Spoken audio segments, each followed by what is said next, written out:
through the special relationship, but with allies and partners across Europe and indeed beyond. At least in my experience of doing this for nearly 30 years, I cannot remember a time where we've seen such unity in the transatlantic relationship, both in policy and in principle. We are united in strengthening our security assistance to Ukraine for its heroic defenders. We're united in increasing our assistance to the people of Ukraine, who are suffering grievously due to the growing humanitarian catastrophe inflicted upon them by Moscow's invasion.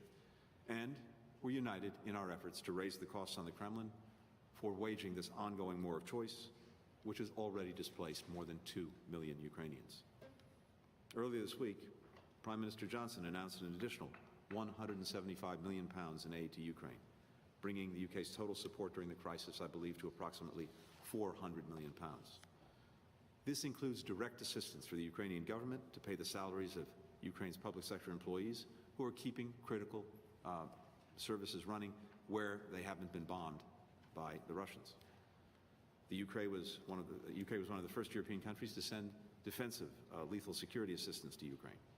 And the government has imposed severe financial sanctions on President Putin, his inner circle, Russian oligarchs, and others who enable and fuel this aggression. Just days ago, the House of Commons passed a new economic crime bill aimed at making it easier to sanction groups of corrupt individuals and harder for those trying to hide their money in the UK. Yesterday, in the latest of the many steps that we've taken together to hold the Kremlin accountable, President Biden banned all imports of Russian oil, liquefied natural gas, and coal. Prime Minister Johnson committed to ban all imports of Russian oil by the end of 2022. We're also united in calling on the Kremlin to immediately allow Ukrainian civilians to safely depart the cities and towns of Ukraine that are besieged by Russian forces. Every country has a responsibility to join us in pressing Moscow to do this. This is not the time to equivocate by calling on both sides to allow civilians in Ukraine cities to leave safely. Doing so obfuscates the basic facts around why these corridors are necessary and who is blocking them. Russia invaded Ukraine without justification. Russian forces now encircle multiple Ukrainian cities after having destroyed much of their critical infrastructure, leaving people without water, without electricity, without access to food and medicine. And Russia's relentless bombardment, including of civilians trying to flee, prevents people from safely escaping the hellish conditions that they've created. The Kremlin's proposals to create humanitarian corridors leading into Russia and Belarus are absurd. It's offensive to suggest the Ukrainian people should seek refuge from the very government that has demonstrated such disregard for their lives. The civilians who were able to escape yesterday through one of those corridors from Sumy to Poltava, another city in Ukraine, shows that this is possible, but it must be allowed to happen on a much broader scale. It's not only in Europe where the United States and the UK are working together to address threats to international peace and security. We also share a grave concern about Iran's nuclear advances. Together, we discussed our work to achieve a mutual return to compliance with the Joint Comprehensive Plan of Action, the so-called Iran nuclear agreement. Either way, we are committed to ensuring that Iran can never acquire a nuclear weapon. On Northern Ireland, President Biden has been steadfast in his support for the Belfast Good Friday Agreement, which he views as a historic achievement that must be protected to ensure the peace, stability, and prosperity of people in Northern Ireland. The United States continues to support both sides' efforts to engage in productive dialogue to resolve differences over the Northern Ireland Protocol. Before handing it over to Liz, let me just make one final point.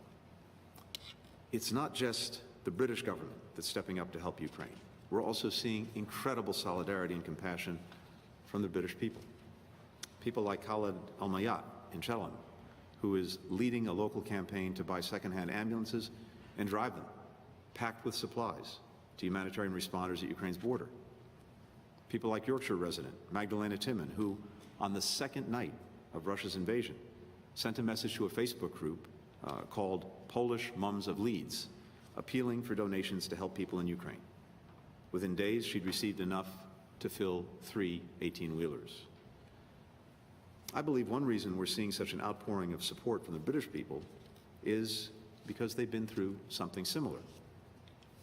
The harrowing Blitz during World War II inflicted colossal suffering on the country's people, killing more than 60,000 British civilians, wounding 86,000 more. It's impossible to see the images of people seeking refuge in Kyiv's metro in 2022 and not think of those who sheltered in the London Underground in 1942. The grit, the compassion, the determination that Britons exhibited 8 decades ago that inspired the world is exactly what we see in the people of Ukraine today, and it's why we need to stand with them. With that, Liz, over to you.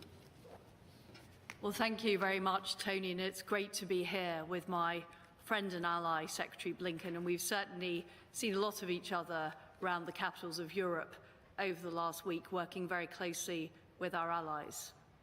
Putin's illegal invasion of Ukraine is causing immense pain and suffering, yet he is not making the progress he planned. Since the build-up on the border, the United Kingdom and the United States have led work in the G7 and through NATO to challenge Putin's aggression.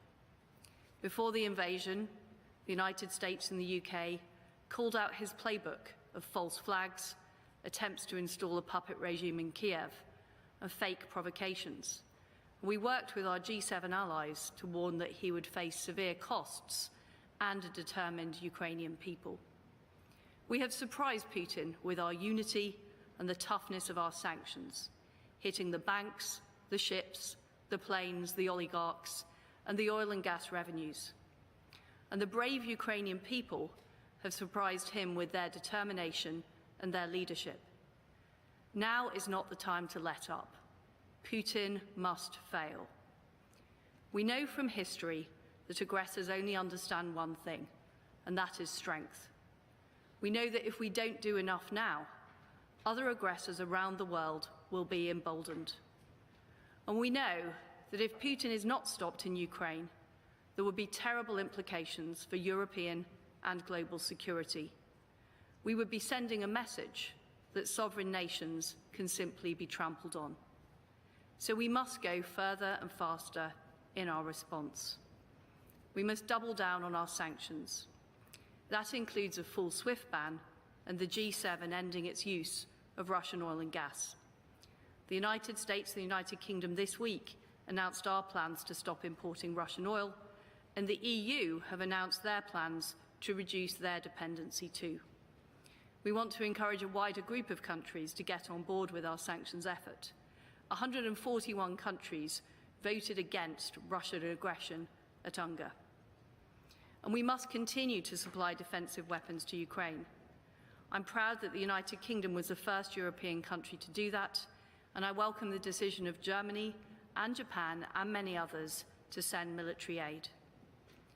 Since the end of the Cold War, we took our eye off the ball, but we are now stepping up together, and we must never let down our guard again.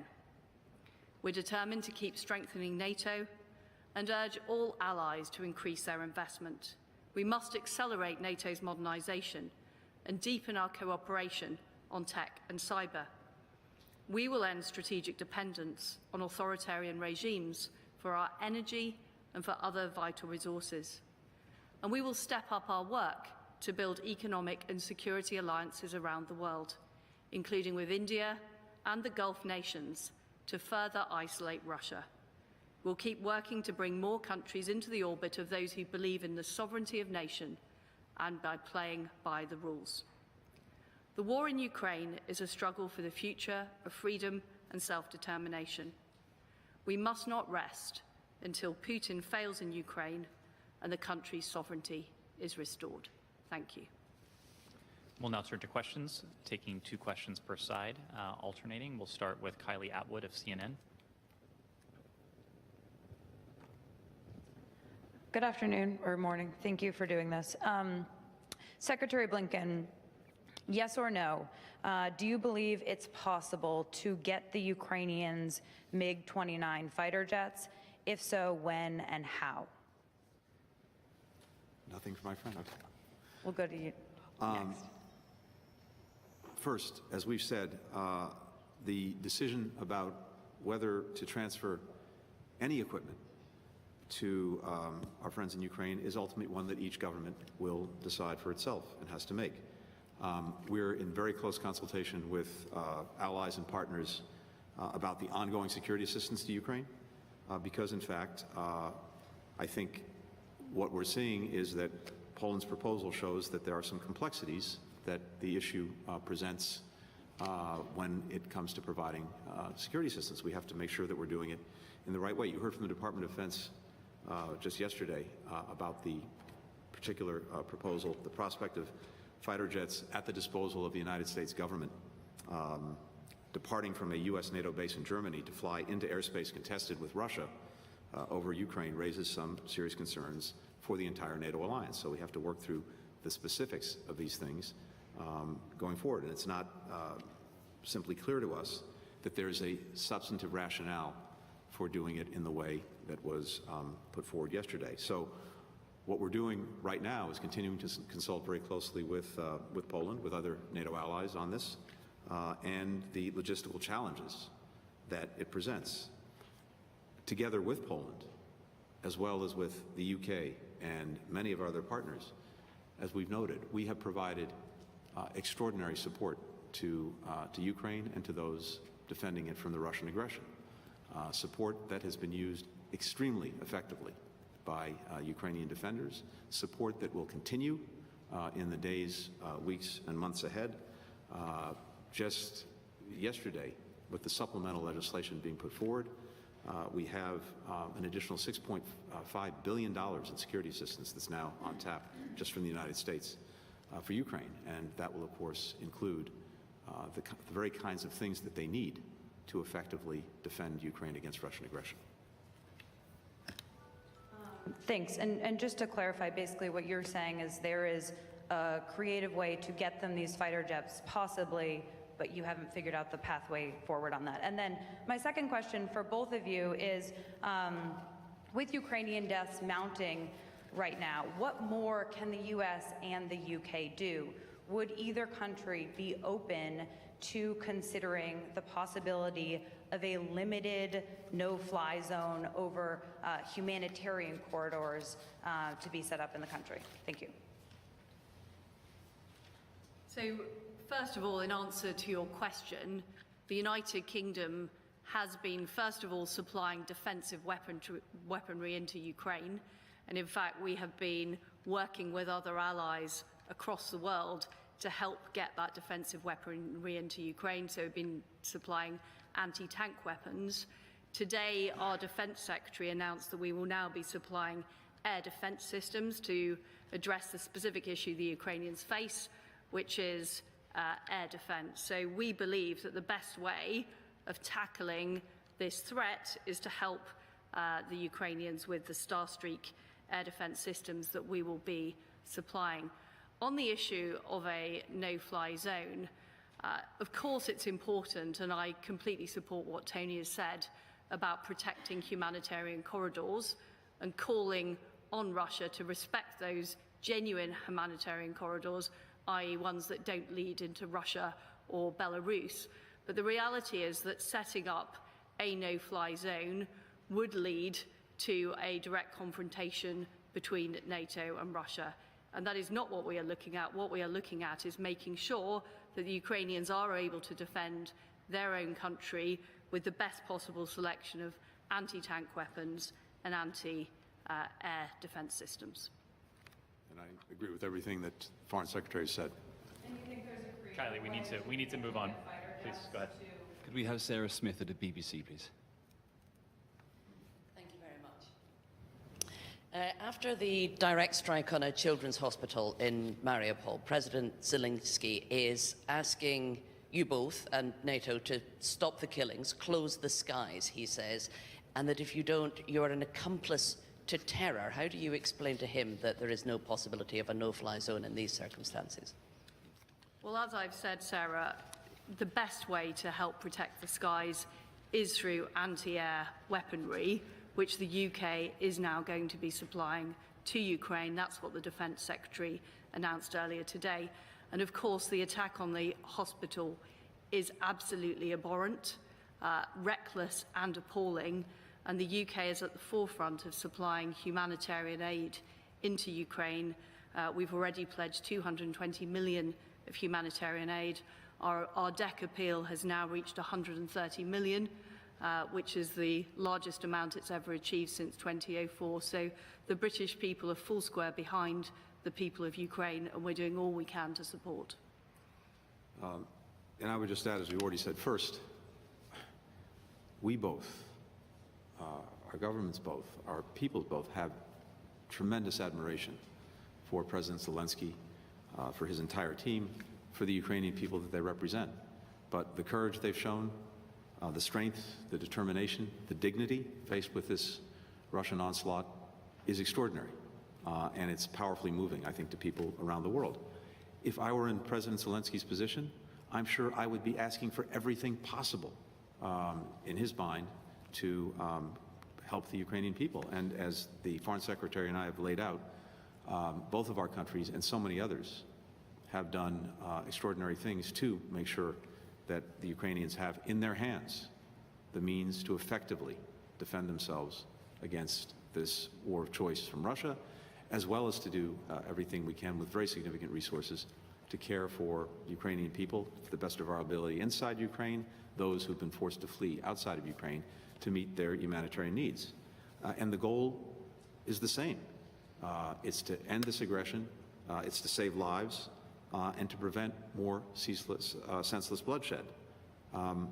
As part of that, we also have to see to it that this war does not expand. Our goal is to end the war, not to expand it, including potentially expand it to NATO territory.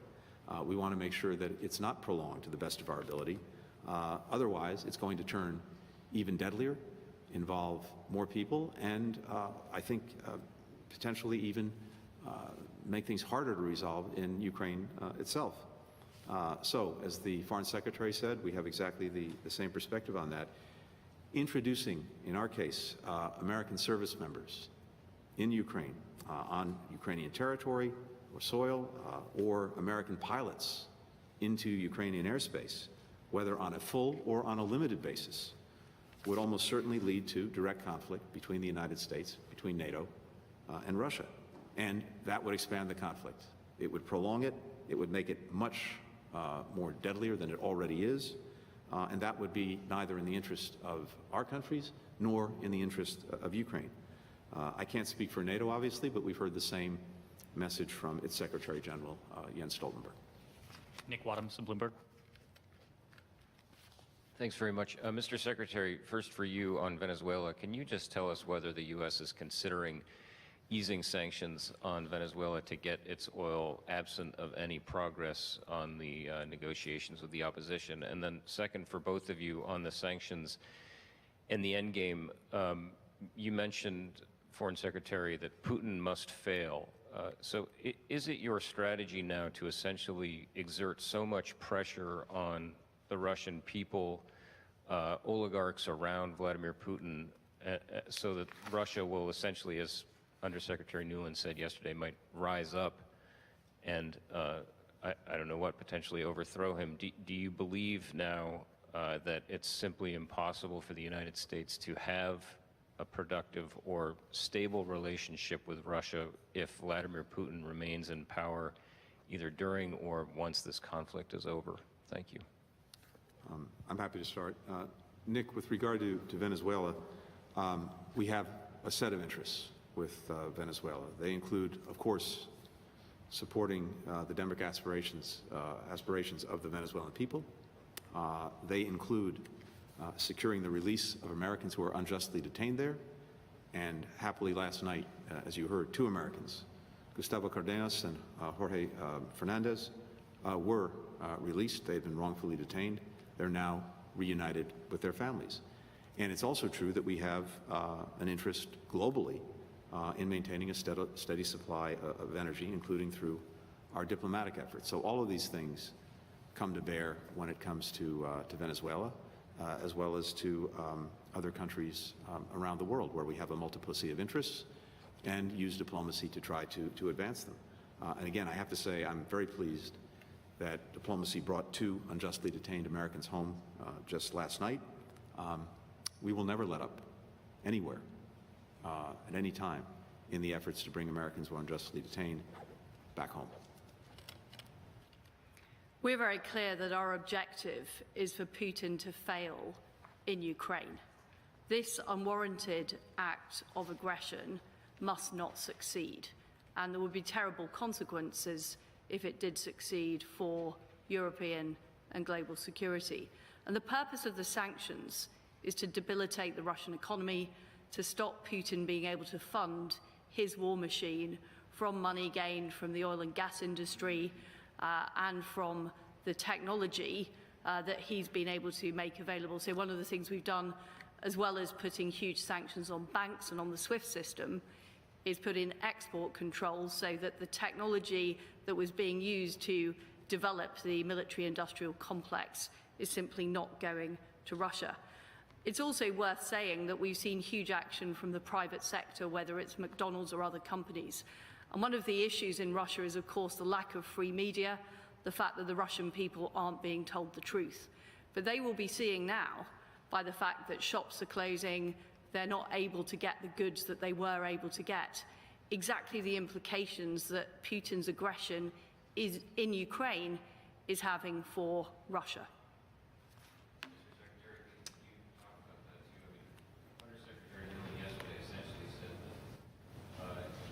The only way to reverse course would be for there to be so much pressure. The people around him, the military leaders, the ordinary people in Russia might rise up against him. So do you believe it's possible to have a stable relationship with Russia if it remains in power? Well, let me say a couple of things to this. First, I think it's important to remember that throughout this crisis created by Putin and Russia, we've sought to provide possible off-ramps to President Putin. He's the only one who can decide whether or not to take them.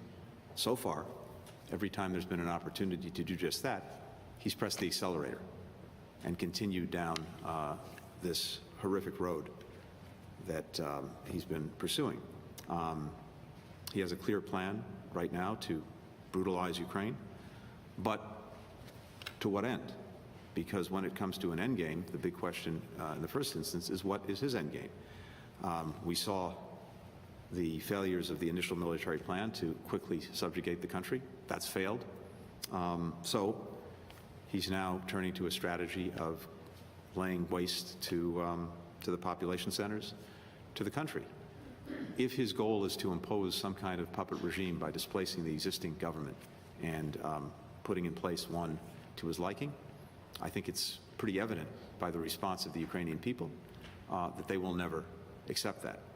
And if he tries to enforce such a puppet regime by keeping Russian forces in Ukraine, it will be a long, bloody, drawn-out mess through which Russia will continue to suffer grievously.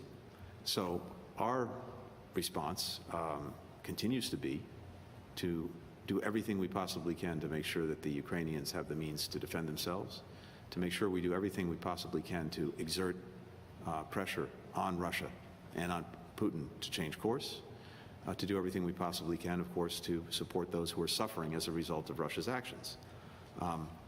Ultimately, I'm absolutely convinced that Putin will fail and Russia will suffer a strategic defeat, no matter what short-term tactical gains it may make in Ukraine.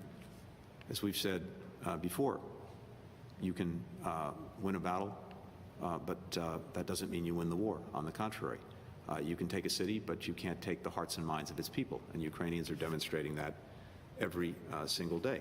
So I'm convinced that we will see a strategic defeat of President Putin and the propositions he's put forward. We'll accomplish this by backing Ukrainians in their fight, by remaining united in holding Russia accountable through the devastating sanctions, the diplomatic isolation, and other measures. And we've already seen that Russia's failed in its chief objectives. It's not been able to hold Ukraine.